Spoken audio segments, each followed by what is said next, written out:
Olá, bem-vindos a mais um estudo da lição da Escola Dominical. Esta é a lição número 6. O título da lição é Livres. Encontra-se no texto de Romanos, no capítulo 6, versículos 1 até ao versículo 14. A tese do autor da revista é esta: todos os que aceitam o Evangelho ficam livres da culpa do pecado. E ele baseia toda a sua lição neste texto de Romanos 6, 1 a 14, e é o versículo 14 que deveria ser um versículo para decorar.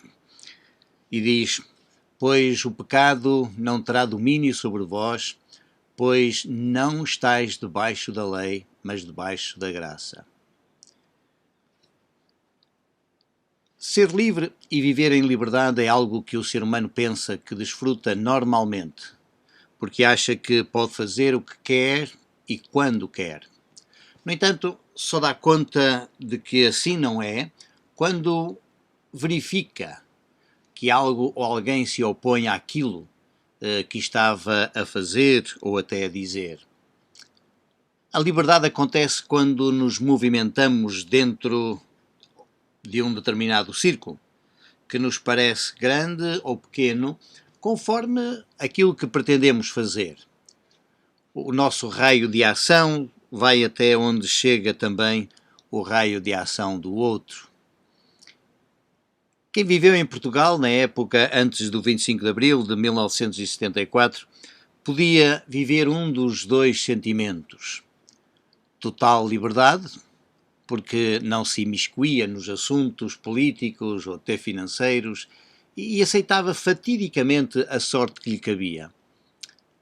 Ou então sentia total opressão porque se insurgia contra as políticas financeiras e sociais impostas e achava até que também tinha o direito de alcançar outro nível de vida e não aquele que lhe era imposta, provavelmente, pelo governo ou pela situação social. O facto é que após esta data algumas pessoas começaram a abusar do conceito de liberdade, o que levou, certamente, a que alguns concluíssem que se vivia melhor antes, porque não havia esta falta de respeito pelo próximo, nem tampouco a imoralidade e o abuso que se vê agora ou que se via depois do 25 de Abril. O conceito que se desenvolveu em resultado de certos extremismos foi definir liberdade também a partir de um outro extremo. Sou livre, logo posso fazer o que quiser. Com esta ideia, nós podemos partir para o nosso texto, que se encontra em Romanos, no capítulo 6. Anteriormente, Paulo tinha desenvolvido o seu tema sobre causa e efeito, que levou muitas pessoas a fazerem deduções erradas. Ele escreveu, exatamente no capítulo 5, versículos 20 e 21, o seguinte: mas onde o pecado abundou, superabundou a graça, para que assim como o pecado veio a reinar na morte, assim também viesse a reinar a graça pela justiça para a vida eterna por Jesus Cristo nosso Senhor. Parece que alguém deve ter entendido que afinal pecar é uma coisa útil, é um fator positivo até, pois como causa produziu o efeito da graça e em maior abundância. Dá a ideia de que sem pecado nunca haveria graça. Provavelmente algumas pessoas pensaram assim. Por outro lado, se a pessoa estava livre da lei, a qual demonstrava a gravidade do pecado, então agora sem lei também não há transgressão. E nós líamos no capítulo 4, versículo 15, exatamente, porque a lei opera a ira, mas onde não há lei também não há transgressão. Neste texto de base para o nosso estudo, Paulo procura mostrar que o pecado e a morte já não têm mais domínio sobre o crente. Mas, ao mesmo tempo, Paulo continua a indicar que o crente está ainda vulnerável às pretensões destes poderes e que se encontra sempre na condição de ter de escolher entre o se entregar ao pecado ou entregar-se a Deus. Paulo mostra que a liberdade do crente é a liberdade que agora tem para escolher não pecar. Até aqui não se encontrava em condições de poder escolher porque estava escravo do pecado e este dominava-o, não lhe dando essa possibilidade de escolha. Agora o crente vive na condição de poder escolher. O autor desenvolve então este tema de livres a partir de 3 tópicos. O primeiro tópico é mortos para o pecado, nos versículos 1 a 7 deste capítulo 6, e eu vou ler a versão que tenho, diz: Que diremos, pois? Permaneceremos no pecado para que abunde a graça? De modo nenhum. Nós que já morremos para o pecado, como viveremos ainda nele? Ou, porventura, ignorais que todos quantos fomos batizados em Cristo Jesus, fomos batizados na sua morte? Fomos, pois, sepultados com ele pelo batismo na morte, para que, como Cristo foi ressuscitado dentre os mortos pela glória do Pai, assim andemos nós também em novidade de vida. Porque se temos sido unidos a ele na semelhança da sua morte, certamente também o seremos na semelhança da sua ressurreição. Sabendo isto, que o nosso homem velho foi crucificado com ele, para que o corpo do pecado fosse desfeito, a fim de não servirmos mais ao pecado. Pois quem está morto está justificado do pecado. As perguntas iniciais apresentam-se em estilo de diatribe, isto é um estilo de crítica severa a pessoas que teimosamente acham que podem permanecer nessa esfera do pecado, porque pensavam eles isso seria uma forma de abrir caminho para uma abundância da graça. Este argumento já tinha sido usado anteriormente no capítulo 3, versículos 7 a 8, que diz assim: Mas se pela minha mentira abundou mais a verdade de Deus para a sua glória, porque sou eu ainda julgado como pecador? E agora o apóstolo Paulo argumenta: e por que não dizermos, façamos o mal para que venha o bem? Portanto, a ideia era que se uma pessoa pecasse o mais possível, isso seria para que a misericórdia e a graça de Deus se multiplicasse. A vida social em Roma, como nós já sabemos, era tão dissoluta que provavelmente alguns cristãos se deixavam levar pelas influências da moda e depois argumentavam que espiritualmente estavam livres e não importava o que o corpo fazia. Era muito provável isto realmente acontecer.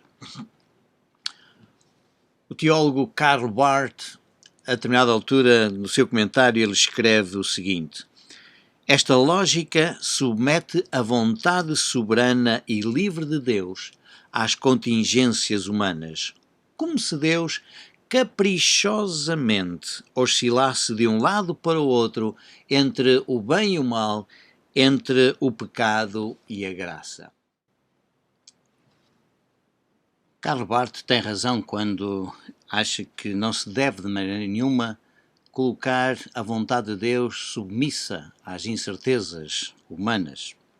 Daí que é possível nós fazermos esta pergunta: será que é possível morrer-se para esta vida e continuar a viver nela? O apóstolo Paulo, no versículo 2, responde: de modo nenhum. Nós que já morremos para o pecado, como viveremos ainda nele? Este é o argumento que ele usa para a vida espiritual, utilizando ao mesmo tempo o estilo de pergunta retórica. O verbo viver, ou tzao em grego, encontra-se no futuro do indicativo. E estamos perante aquilo que os gramáticos chamam de um futuro deliberativo, que implica apresentar o assunto para debate. Sim, é necessário nós discutirmos isto, mas que é preciso ao mesmo tempo tomar uma decisão. E é isso que o apóstolo Paulo nos mostra. A realidade é que não é possível viver-se na esfera do pecado, portanto, e ele usa a expressão nele, ou en-aut em grego, depois de se ter morrido para ele. Portanto, a questão que se levanta é: como é que se sabe que já morremos para o pecado? No fundo, é isso que ele desenvolve nas frases seguintes que nós temos nos versículos.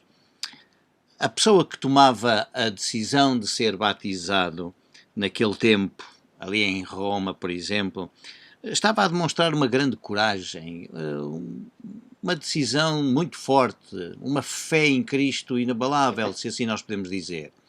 O batismo, no fundo, era um testemunho público, era visto por muita gente e certamente para aqueles que eram denunciadores dos cristãos, esta era uma grande oportunidade. O que os exegetas discutem neste caso é se Paulo está a falar do ritual do batismo como significado sacramental ou se está a usar o batismo como uma metáfora retirada a partir do próprio ritual. A primeira vez em que o termo é usado, nós podemos entender que Paulo está a falar do ritual como um ato de identificação. E esta identificação é a identificação do crente com Cristo. E é isso que nós encontramos quando ele no versículo 3 fala: porventura ignorais que todos quantos fomos batizados em Cristo. Portanto, há aqui o ato, o ritual mesmo, o batismo literalmente, é precisamente essa situação de identificação do crente com Cristo. Da segunda vez que ele usa a palavra batismo, então ele está a utilizar o termo num sentido mais metafórico, querendo dizer que os crentes são mergulhados metaforicamente na morte de Cristo. Como diria um outro teólogo chamado Bieder, ele diz que o batismo une aqueles que são batizados com a morte de Cristo, a tal ponto que a morte de Cristo é vista como a morte daquele que é batizado. Portanto, naquele tempo, quando as pessoas eram batizadas, elas confessavam que Jesus Cristo é Senhor e estavam ao mesmo tempo dispostas a morrer por Cristo, caso fossem presas ou torturadas, para negarem, portanto, na sua tortura, obrigavam as pessoas a negarem ou a renunciarem a Cristo. E quando eles se mantinham firmes, então facilmente os cristãos podiam ver que eles tinham sido batizados na morte de Cristo. No entanto, Paulo aponta para a morte em função do pecado. Se Cristo morreu por causa do nosso pecado e desta forma destruiu o poder do pecado nas nossas vidas, então é por isso que nós estamos livres. Nós somos livres para escolher não pecar, porque passamos de uma condição para uma outra condição.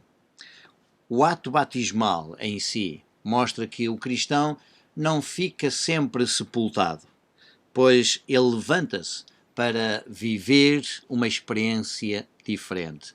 E é isso que o apóstolo Paulo diz, que depois de sepultados pelo batismo, nós também ressuscitamos. E perante esta confiança que nós temos na ressurreição de Jesus, andemos também em novidade de vida. Neste ato batismal, o cristão, portanto, levanta-se. E ao levantar-se, simboliza ao mesmo tempo, então, a ressurreição. E isto significa que ele passa para viver esta novidade de vida. Quando se é mergulhado nas águas, não se sai da mesma forma. E Karl Barth escreveu o seguinte: quando sai da água do batismo, já não é aquele que nela entrou. Não é o mesmo. Portanto, neste texto, aquilo que nós podemos entender é que entrar na água é morrer identificado com Cristo. Sair da água é ressuscitar identificado com Cristo. E se isto acontece em termos literais, então nós podemos ver que metaforicamente isto acontece na nossa vida. Em termos espirituais, Isto significa que o homem velho foi crucificado com Cristo para não mais servir o pecado. E é este o objetivo do apóstolo Paulo. O segundo tópico é vivos em Cristo.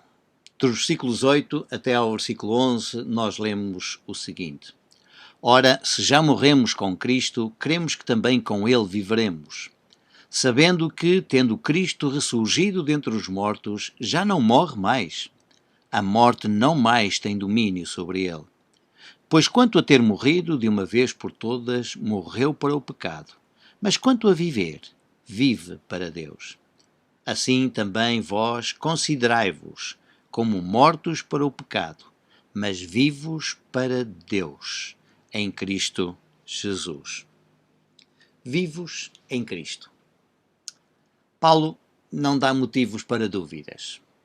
Quando ele começa a frase "se já morremos", no fundo o que ele quer dizer ao construir esta oração condicional, ele diz: uma vez que já morremos, a realidade é que nós já morremos.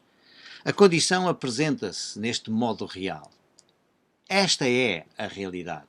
O cristão que deu o seu testemunho público através do batismo morreu. E morreu com Cristo. Para Paulo, é importante que os cristãos tenham esta consciência de que eles participaram nos efeitos da morte de Cristo. Como evento na história da salvação que marca e realiza o fim do domínio do pecado e da morte.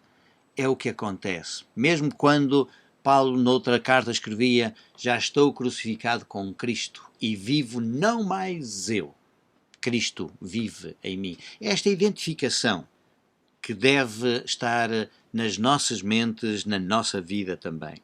A confiança do cristão é que também viverá com ele. Notem, por exemplo, o uso do futuro, que se refere a uma partilha futura na vida ressurreta de Cristo. Sim, em termos futuros. No entanto, nós já podemos viver essa esperança. Portanto, aponta para uma situação escatológica, sim, mas isso não retira a força do argumento quando ele afirma que a morte não tem mais domínio sobre Jesus Cristo. Esta é a realidade. A ressurreição do crente ainda não se concretizou em termos literais, por assim dizer, mas esta ressurreição já aconteceu para o Messias. E se nós estamos identificados com ele, então ela torna-se também a nossa ressurreição. Por isso é que o crente se levanta das águas para andar em novidade de vida. E se a nossa fé está baseada na convicção plena de que Cristo ressuscitou e está vivo, então nós podemos estar seguros de que a nossa nova vida é uma realidade agora, ainda que ela se projete para o futuro. Paulo aqui apresenta aos seus leitores um raciocínio quase que nós diríamos dialético, com estas seguintes premissas. O pecado domina a morte. A morte não tem mais domínio sobre ele. Logo, ele morreu para o pecado. O pecado domina a morte. A morte não tem mais domínio sobre ele. Logo, ele morreu para o pecado. E isto leva-nos exatamente a uma outra premissa. Cristo morreu para o pecado. Nós morremos com Cristo. Logo, nós morremos para o pecado. Esta é a dialética, esta é a lógica. E é nestas duas premissas que depois nós chegamos, então, à síntese, né? A novidade da vida para a qual Paulo apelou que os crentes andassem, quando ele dizia andei em novidade de vida, tem a ver com a lógica que ele apela agora no próprio versículo 11. E no versículo 11, nós lemos, diz: assim também vós considerai-vos como mortos para o pecado, mas vivos para Deus em Cristo Jesus. O verbo considerar é o verbo logizeste. E este verbo implica a tomada de uma decisão lógica. Implica fazer uma conclusão resultante de um raciocínio lógico. Alguns tradutores até preferem usar a palavra ter em conta, avaliar ou fazer uma estimativa. É interessante porque, associado a este pensamento com o verbo considerar, também alguns manuscritos contêm o verbo ser ou estar no infinitivo antes da palavra mortos, em que nós poderíamos muito bem traduzir, então, considerai que estáis mortos para o pecado. Portanto, concluí, fazei realmente este raciocínio, fazei a vossa própria avaliação lógica daquilo que nós dissemos anteriormente e aquilo que é importante nós agora termos na nossa consciência, no nosso próprio raciocínio, na nossa forma de pensar nas coisas. E isto certamente leva-nos a deduzir que Paulo quer que os seus leitores concluam que estão mortos para o pecado e vivos para Deus em Cristo Jesus. Esta deve ser a nossa conclusão. Portanto, raciocinando, e isto tem a ver, de facto, com a nossa tomada de consciência, em que, estando nós numa situação diferente, agora nós estamos verdadeiramente com Cristo. Uma ilustração que poderia expressar, de facto, aquilo que Paulo está a dizer, é aquilo que nós poderíamos falar sobre a vida de um trabalhador. Reparem, quando uma pessoa está desempregada, ela vive sem esperança. Não está à espera de nada. Até pensa que a vida dela já não tem significado, portanto, não há nada que a motive. Mas quando ela passa do estado de desempregado para o estado de empregado, então esta pessoa começa a trabalhar com alegria. E até nós podemos dizer que é uma pessoa que vive cada dia com esperança de que no final de semana ou no final do mês, dependendo das condições, ele vai receber o seu salário. Isto é, se o patrão não for um trafulha. O importante é nós podermos ver isto, que na mente do trabalhador, cada dia que passa, é uma oportunidade para fazer contas na sua cabeça. E ele vai adicionando, dia após dia, soma a soma, coluna a coluna, e quando ele visiona aquilo que receberá no total do seu trabalho, ele vive como se já o tivesse adquirido. É como se ele já tivesse o dinheiro na sua mão. Porque se assim não pensasse, ele não iria fazer nada, ele não iria trabalhar.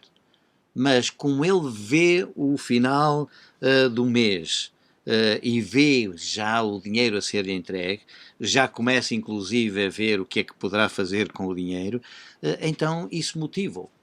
É esta imagem que nós podemos trazer de facto para o cristão. O cristão estava como que desempregado antes, passou a estar empregado.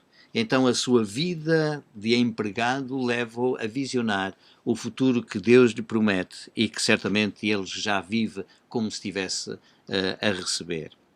Portanto, isto significa que o versículo 11 abre caminho para o argumento dos comportamentos que são necessários desenvolver e que nós lemos nos versículos 12 até ao versículo 14 e que o autor da nossa revista colocou então como tema instrumentos de justiça. E diz assim o texto bíblico: Não reine, portanto, o pecado em vosso corpo mortal, para obedecerdes às suas concupiscências. Nem tampouco apresenteis os vossos membros ao pecado como instrumentos de iniquidade, mas apresentai-vos a Deus como redivivos dentre os mortos, e os vossos membros a Deus como instrumentos de justiça. Pois o pecado não terá domínio sobre vós, porquanto não estáis debaixo da lei, mas debaixo da graça. Se a pessoa está plenamente consciente da sua condição ou da sua posição em Cristo, então ela sabe que a vida cristã tem implicações no seu dia-a-dia. A nossa nova condição exige que nós tenhamos um comportamento diferente daquele que tínhamos antes, quando éramos escravos do pecado. Quando o pecado reinava em nós, isto é, quando nós fazíamos do nosso eu o centro da nossa existência, tudo aquilo que nós fazíamos era concentrado na nossa vontade, nos nossos desejos. É por isso que Paulo agora fala que nós precisamos de andar em novidade de vida.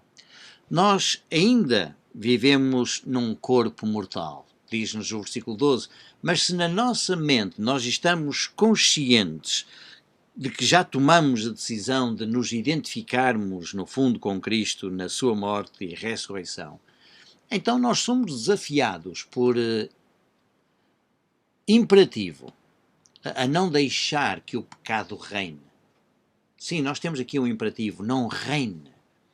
O verbo reinar, então, aqui indica-nos que a atitude tem de ser constante, porque o imperativo que nós temos é um imperativo presente. E isso indica-nos uma ação que se desenvolve continuamente. Portanto, é algo que nós devemos fazer. Continuamos sempre a escolher para que o pecado não reine na nossa vida. Como diz James Dunn, um outro comentarista, no seu comentário aos Romanos, ele diz que, apesar das declarações que aparecem nos versículos 2 até ao versículo 11, o governo do pecado não é uma mera possibilidade, mas uma realidade que deve ser resistida todo o tempo. Ele tem razão. Sem dúvida, o pecado não é algo que provavelmente poderá aparecer, poderá querer reinar na nossa vida. Não. Nós não estamos numa mera possibilidade, nós encontramos diante de uma realidade. E é preciso então lembrar que a palavra corpo mortal, como nós lemos no início do versículo 12, não significa apenas o corpo físico, mas esta frase, a própria palavra grega soma, e certamente no conceito paulino, refere-se a uma realidade mais completa, que é o ser humano incorporado num ambiente específico, sendo o corpo aquilo que o constitui como ser social, um ser que se relaciona e comunica com o seu ambiente, e por isso ele precisa do corpo, mas abrange de facto a pessoa em todo o seu ambiente no local onde ele se encontra. Portanto, falar de um corpo mortal é falar da fragilidade, é falar da vulnerabilidade do ser humano no ambiente em que se encontra. E o propósito do pecado é procurar influenciar e chegar mesmo a controlar o ser humano. No entanto, é preciso estar consciente de que o pecado só pode reinar quando se lhe obedece.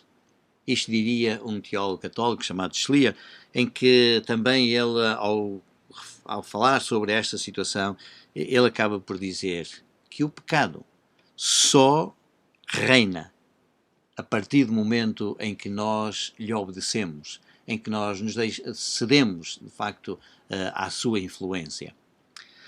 Mesmo para a palavra concupiscências, que aparece aqui no nosso texto, denota não só os apetites físicos, mas toda a dependência na satisfação das suas necessidades. Estas necessidades podem ser físicas, podem ser emocionais, podem ser intelectuais, podem ser sociais e até religiosas. E é quando o ser humano acha que precisa de satisfazer estas suas necessidades, tornando-se até dependente delas, que ele acaba por cair na escravidão. E esta é certamente uma realidade em que o cristão, apesar de estar numa nova condição, num novo contexto, ele é sempre tentado. No entanto, nesta nova condição que ele se encontra, ele tem liberdade. Liberdade para escolher se deve ceder à tentação ou não. E é por isso que nós precisamos de estar conscientes disso. Estar conscientes de que a nossa ressurreição com Cristo, depois da morte e do sepultamento, traz-nos para uma nova vida. E nós precisamos de andar nessa novidade de vida. O que implica que, efetivamente, temos de fazer sempre as nossas escolhas. Paulo afirma que é possível controlar essa dependência e impedir que ela se torne um impulso irresistível. Isto não significa que há duas formas de viver e que temos de escolher uma das duas. Não. Para Paulo, agora, o batizado, ou aquele que foi batizado, mudou a sua base. E por isso deve aprender a comportar-se de acordo com o território no qual ele se encontra. E aqui eu estou a citar palavras de N.T. Wright. É esta situação em que nós nos encontramos e que precisamos de aprender a ter um comportamento diferente. Porque se nós trazíamos, de facto, hábitos na nossa velha condição, agora nós precisamos de aprender novos hábitos, novas condições e sabendo que agora temos toda a oportunidade, todo o privilégio, toda a capacidade para dizer não às influências do pecado. É como uma pessoa que vai para um país estrangeiro e quando ela chega lá, se é de uma língua diferente, ela precisa de aprender a língua, mas também para ela poder viver naquele país, ela precisa de se inteirar e integrar nos próprios costumes, nos hábitos desse próprio país. E é isso que nós podemos transportar também para a nossa condição espiritual, para a nossa relação, nova relação que temos com Cristo. Portanto, estamos numa nova condição e isso implica uma aprendizagem, isso implica um progresso, um desenvolvimento na nossa vida. No versículo 13, nós verificamos também que o verbo se encontra no presente como uma ação que precisa de ser contínua, quando diz não apresenteis os vossos membros ao pecado, mas apresentai-vos a Deus. Portanto, é uma atitude que deve ser constantemente realizada. E quando nós pensamos na palavra membros, que é uma palavra também muito importante, a palavra para membros tem um sentido metafórico, para referir indivíduos como membros de uma sociedade. Aquilo que acontece é que estas palavras para membros, ou a palavra para membros, é a palavra que abrange um sentido também de capacidades, isto é, habilidades, aquilo que nós podemos fazer. Portanto, quando fala não apresenteis os vossos membros, por outras palavras, Paulo estará a dizer não apresenteis as vossas capacidades, todo o vosso potencial, aquilo que vós podereis realizar, então, como instrumentos da iniquidade. E aqui a palavra instrumentos, sim, então é que é a palavra, para que pode ser traduzida por armas. Esse termo aqui implica exatamente isso. Paulo está a dizer que quem deve ter o controle de todas as nossas capacidades é Deus. Por isso é bom nós termos sempre esta consciência, que estando numa nova situação, temos esta possibilidade, mas Deus dá-nos esse poder. É por isso que Ele faz com que elas se tornem instrumentos de justiça.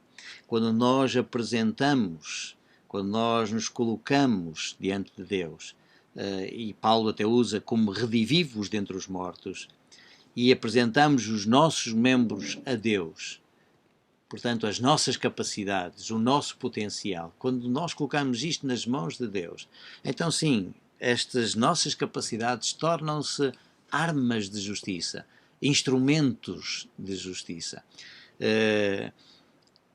Se o domínio for dado ao pecado, vejam só o que é que acontece. Qual é o resultado? O resultado é a iniquidade. É nós praticarmos coisas que efetivamente não agradam a Deus. Por isso é que nós devemos continuar a pensar que a entrega de todo o nosso ser, com todas as nossas capacidades a Deus, não deve ser por uma questão de obrigatoriedade, nem tampouco por uma questão de inexorável obediência à lei. Temos que obedecer, a lei é pesada. Não deve ser por isso que nós devemos entregar as nossas capacidades a Deus, o nosso potencial a Deus.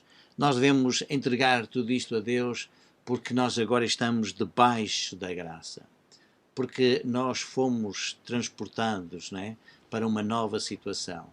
E isto exigiu, sem dúvida nenhuma, a nossa morte com Cristo, o nosso sepultamento, a todo o nosso testemunho de fé que nós damos desde o batismo. E por isso a nossa posição, o nosso estado é outro.